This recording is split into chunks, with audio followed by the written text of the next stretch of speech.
Runes are the way people would write back in the Viking Age, mainly in Scandinavia, where it got popular. The language they would use was called Dongus Tunga. Sounds like a new Italian brain rot, but no. In English, it means the Danish tongue, which is a very stupid name.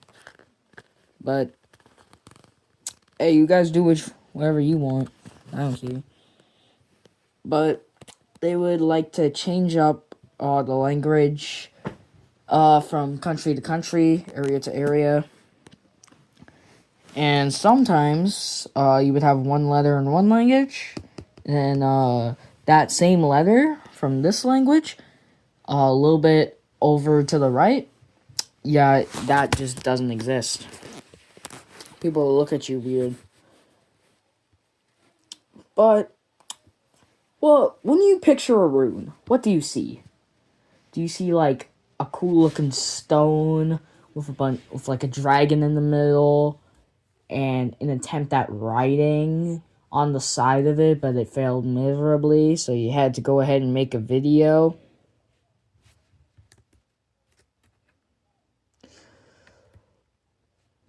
Yeah, that's probably what you pictured. And if you didn't picture that, you're weird.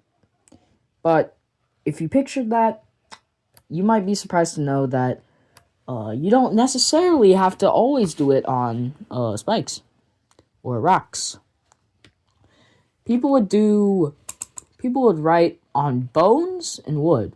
So if you wanted to write something on,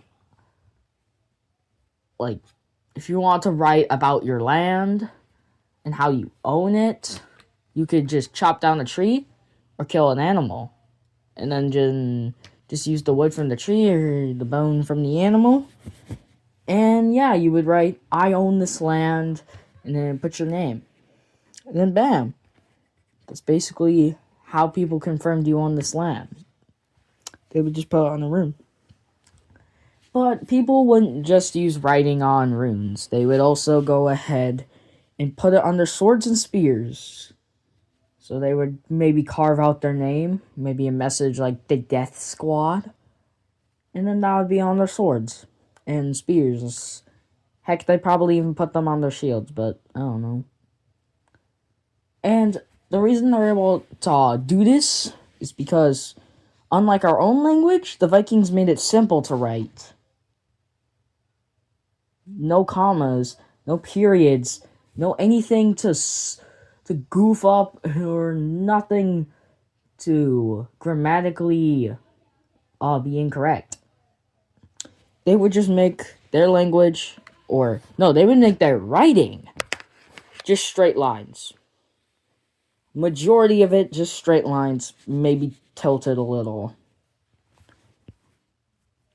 That's genuinely just it. It's just straight lines so they could carve easily. Like, that's the entire reason. Yep. Well, if you've heard about the Vikings before, you probably know they like stories. They're big on stories. But when it came to putting stories on runes, that was a no-go. They did not like that. They would never put stories on runes. I'm sure a couple of people may have, but those runes are probably low-key gone. Vanished into the wind.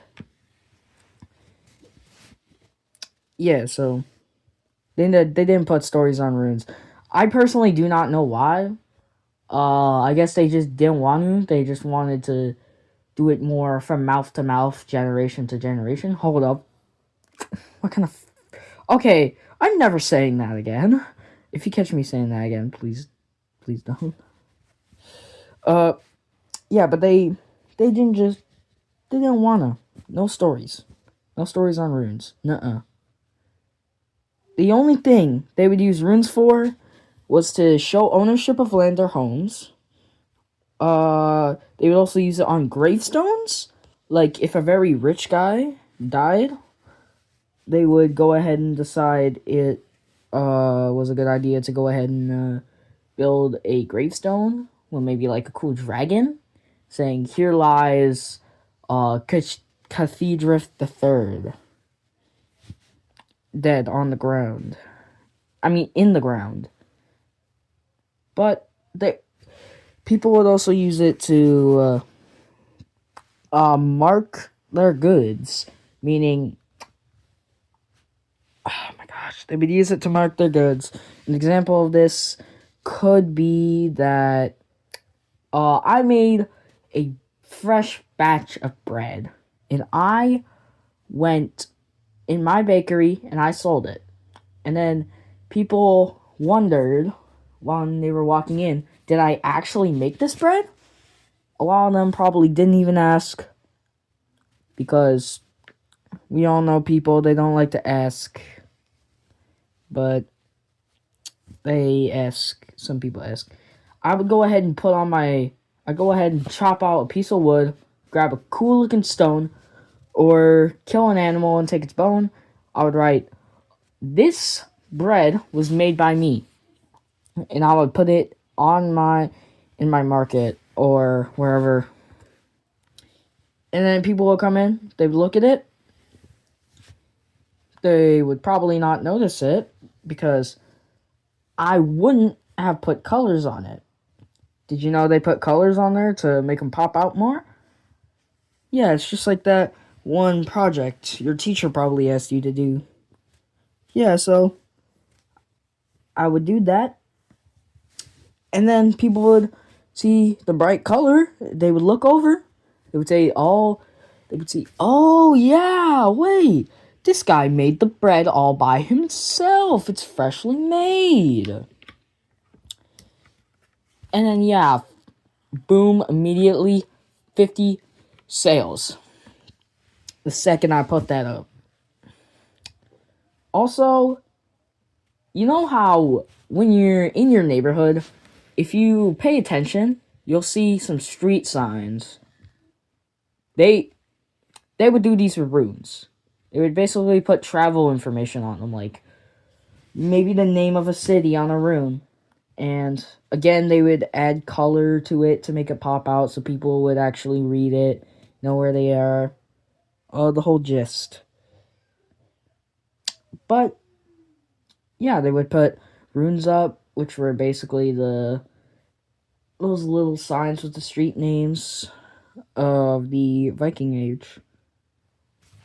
So, you know how a majority of people from back then didn't know how to read or write. The Vikings decided that reading and writing was vital information. Man, they really predicted the future, didn't they? But they went ahead and they taught people how to read and write from a young age. So, yeah. How they would do it is they would get a piece of wood and they would get wax. They would melt the wax a little, just enough so it could be carved on. Then they would hand 5-year-old little Jim Bob a knife, and then little Jim Bob would start carving on the wax. And if Jim Bob wasn't fast enough, the wax would get too hard, and Jim Bob would have to go ahead and retake his history test.